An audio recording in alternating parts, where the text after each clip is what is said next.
Is a kind of dirty, very smelly city with lots of delicious food. There's a certain griminess that I actually really enjoy. It just feels like there's a lot of people living here and doing their thing. I've kind of been in like a trance this whole time. You go from one block to another, it could be the richest place you've ever seen down to the poorest place you've ever seen. It's very, very populated. It's very, very compact. Everything is very vertical. I remember getting like a sense of vertigo just walking around downtown Hong Kong, central Hong Kong, because the buildings are just massive. From the public transit to the ferries to the bay, it's a very rich city with a lot of things to do, a lot of culture in the city. Well.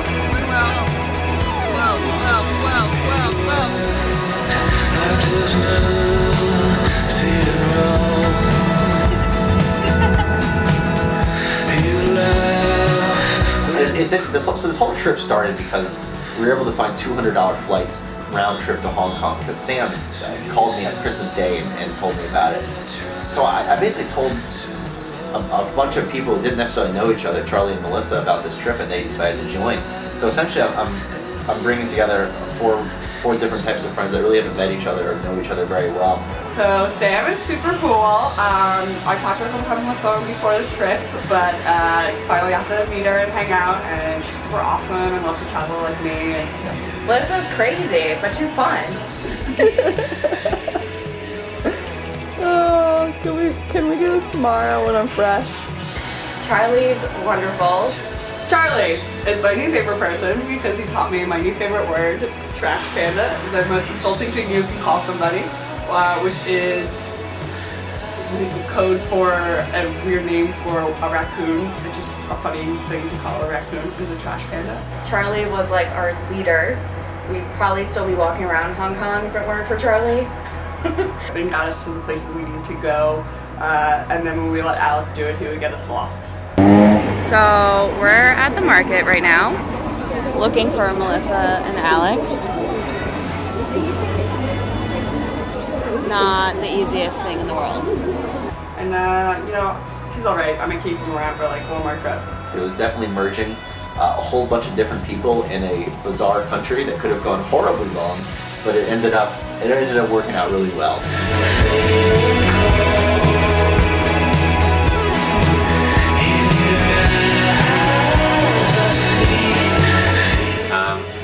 So Victoria Peak, I guess, is probably the most renowned and most famous place. There's beautiful views of all of Hong Kong.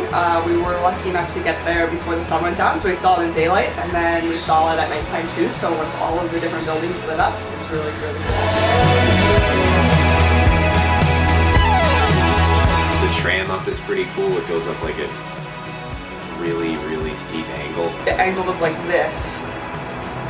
I just remember looking down at it and just having like no depth perception at all. It just kind of looks like a wallpaper almost.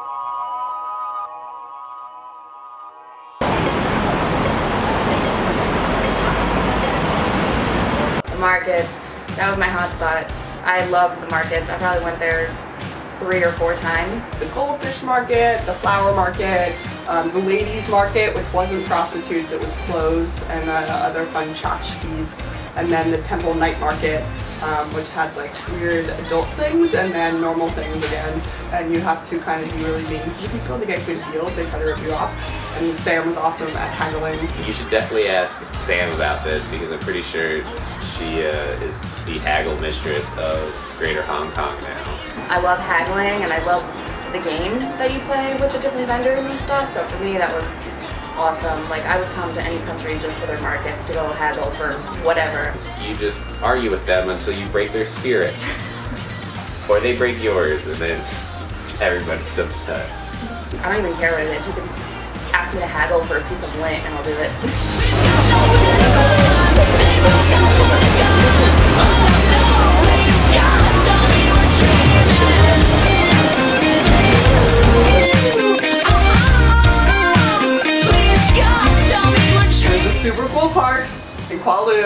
old people go and stretch.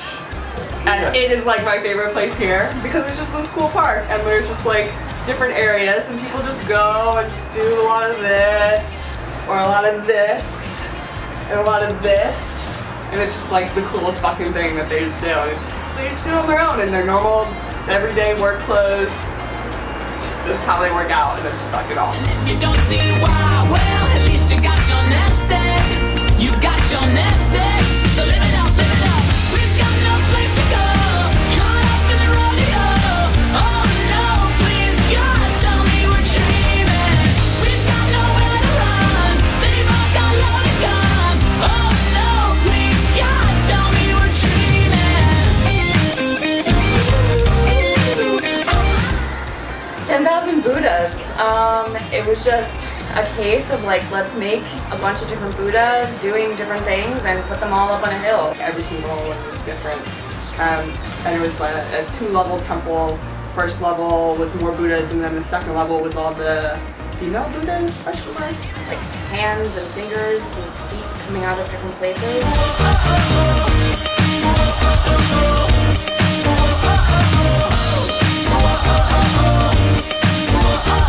The monkeys, and wild monkeys that were around there.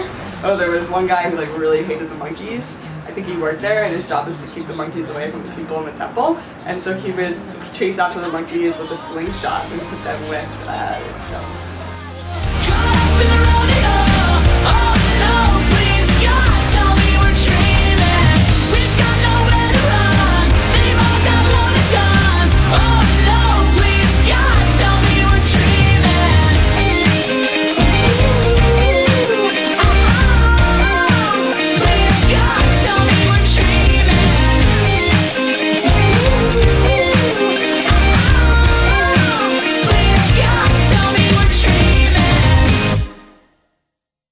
Macau's like half history, half like New Vegas. It's the biggest gambling destination in the world. It surpassed Vegas in 2006. It was split into like an old part of Macau, which we were able to go to, which had these incredible busy streets, very busy streets. And as we walked down these busy streets, we also saw these old buildings, like we saw these old churches. It was a Portuguese holdout for, what, until maybe like 20 years ago or something like that? Probably the most amazing thing we saw was this facade of this very old Portuguese place, which had like a ton of stairs as we walked up. And Schipke and I ran Rocky style, and I kicked her ass as we went all the way to the top. And we saw this amazing view of the city, which is the center of it has this bizarre, like almost crown of a building that starts, narrow and gets very wide towards the top. It looks like a weird crown. It was also part China. Like we went to the Amma temple there, which was really cool. It had all the incense burning and people that were leaving them there and praying. But the rest of the city was also split into this other half, which is essentially just like Vegas. Which was really weird considering the other two parts of it. Like it's just, I didn't expect that. It had the Venetian. It had just all these casinos, and we went to this amazing one called Studio City. And Studio City was like essentially like if Tim Burton created Gotham. And it literally looked and felt like you were in Gotham City, and it was a lot of, it was called Studio City, and they had like this cool Batman ride. It was like a 4D adventure, but you really felt like you were walking in Gotham City, and then this cool figure 8, what are they called? Ferris wheels. You hear of like these celebrities that endorse things in other countries. Brad Pitt and Leonardo DiCaprio and Robert De Niro. They advertised this casino, and they probably made some short movie about it, but they really embraced the fact that like this was like Hollywood's casino, but just a really cool place. I have a confession to make. Being in the middle seat, touching these sweaty people is really gross. Who's the sweatiest? Let me rub a little bit. Yeah, get in there. Oh man. Oh, Charlie's kind of slid by, which means he's pretty sweaty. I am Pretty swamp thing. Am I sweatier than both of you? I think so. I think you're the sweats. I think you're the sweatiest. Oh yeah. I got like slimy pants though. Well, that's the grossest description. Oh, Yeah. Jesus. I always got slimy. That's what I'm known for. Oh, that's great. Slime wearing pants. Yeah. The City of Dreams. And we're entering. So the Water Dancers was this really awesome show that was part West Side Story, part Asian Pocahontas, with a little mix of motocross and a dash of Lion King. I still don't think I know what happened. It was basically Cirque du Soleil with a giant swimming pool in the middle, and some of the wildest and just like most ripped people diving off of things. There's a towel because we're about to get soaking wet, probably. I'm gonna drink so much pool water by mistake.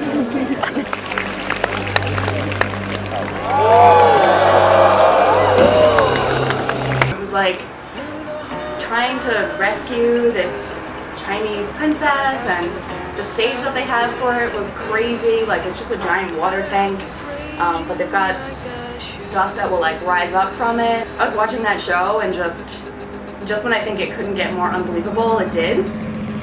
And then there were dirt bikes.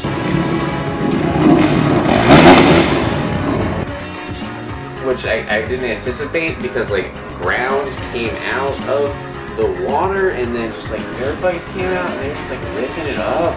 Some dude did a backflip. There was like a lot of really cool aerial tricks. Really, like every idea that was ever on the table, they're just like, let's go with it. I thought someone would die, like either in the audience or one of the performers, but thankfully nobody died. So it was crazy. It was weird.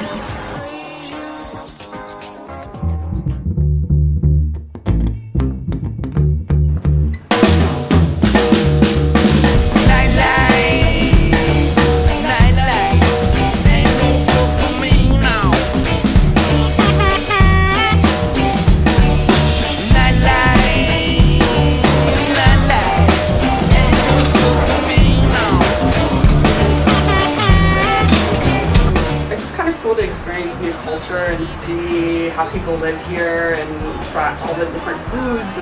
Amazing dim sum restaurant. The food here in general is really good, but that was in particular very good. The dim sum, of course, was delicious.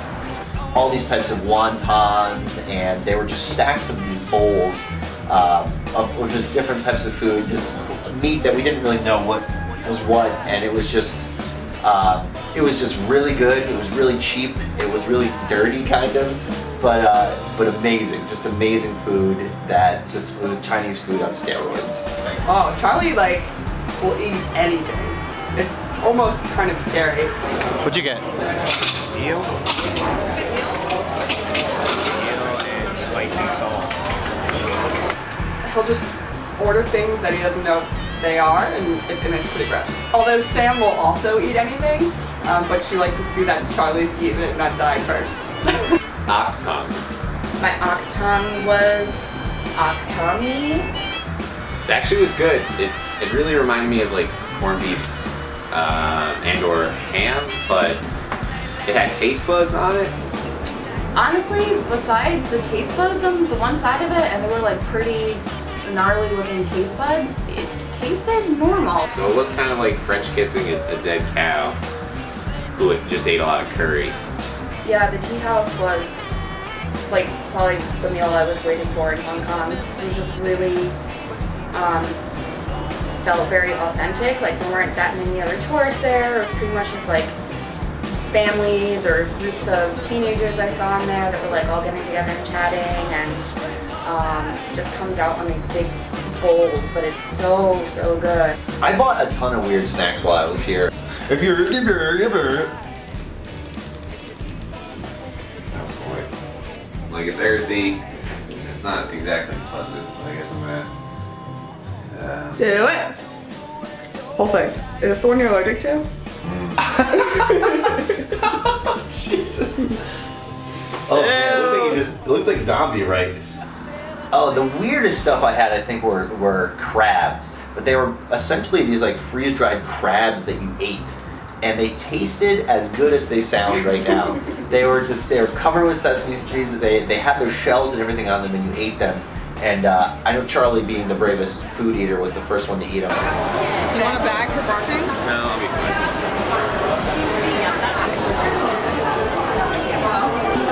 New car smell. It tastes like a new car smell?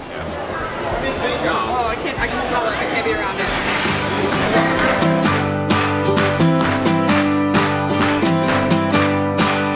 Buddha, Buddha, Buddha, Buddha, rockin' everywhere. We're about to go up the mountain to see Big Buddha. Between them, one big push is gonna get you. you there. Takes a stronger eye to see them. Take this crazy gondola up through these mountains, like it looks like you're in Lost, the TV show. You just keep rolling over these mountains. Like, just when you think you come over a peak, it's gonna be there. There were like 3 other ones that you had to go through, so it's actually kind of far away. There were a lot of people that were hiking up the mountain to get there. I thought it was crazy because it seemed like it would take a really long time to get there. Big Buddha was beautiful. Once you actually get there, like, it looks a lot more intimidating than it is, like looking up the stairs and stuff. But you hike up all these crazy stairs, and it's like the biggest Buddha in the world, I guess. It offered a really gorgeous view of the area. Like, Hong Kong is this really crazy city, but once you get out there, it's very peaceful, very beautiful, very green. You have the ocean behind you, so it's really nice. It's time between them, a far off land to your own hometown. You've been all around to see them. And it's standing in front of you. Then you take it and you put it in, and you see where you're going to. Lead your way, sing your song, moving every day, going further on. Lama was this really cool small island that we took a ferry to. Like a tropical island, it's about 30 minutes, 40 minutes by boat from Hong Kong Central Station. You get there and there's just basically like this one row of little restaurants, and everyone's getting around the island by these like glorified golf carts with like whatever materials that they're carrying back and forth, and there's just all these like stray dogs walking around and other assorted animals. But it's like a small fishing village, and there's a family trail there. It's not really family oriented. It was really steep. It was pretty much a pretty difficult hike. I mean, I guess if you're like a really in shape Dutch family, it'd be good for you. It was really hot, but I took you along like beautiful beaches. Another day though that it was hot as balls. It was like literally 100 degrees outside. And the humidity, I think, was like 140% Celsius, which isn't a real thing. Probably the biggest thing that stands out about their beaches, aside from the shark net, which once again is something I just want in my home and in my life at all times, is the massive electric plant. So you see like this beautiful, picturesque panorama of these like mountains, lush hills, beautiful crystal clear water, white sand, and then 3 massive smokestacks just billowing out smog at all times. But it was worth it.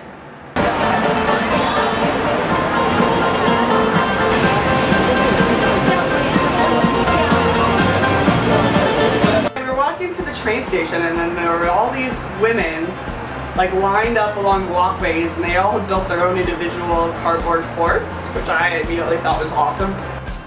We had no idea what was going on. It was just like all these cardboard shelters and all these women that were together just like having a good time, you know. They were like having lunch and talking or whatever, but we had absolutely zero clue what was going on until the very end. It turns out they're all mates, and it's like their day off, and that's what they do, is they build cardboard forts.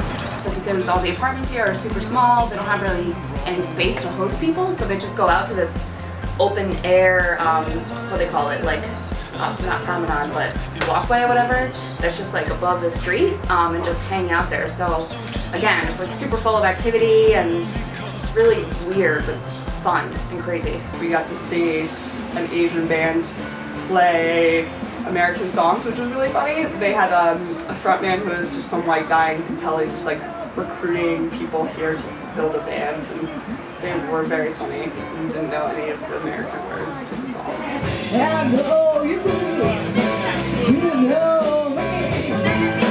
One thing I can tell you is you got to be free. Got to get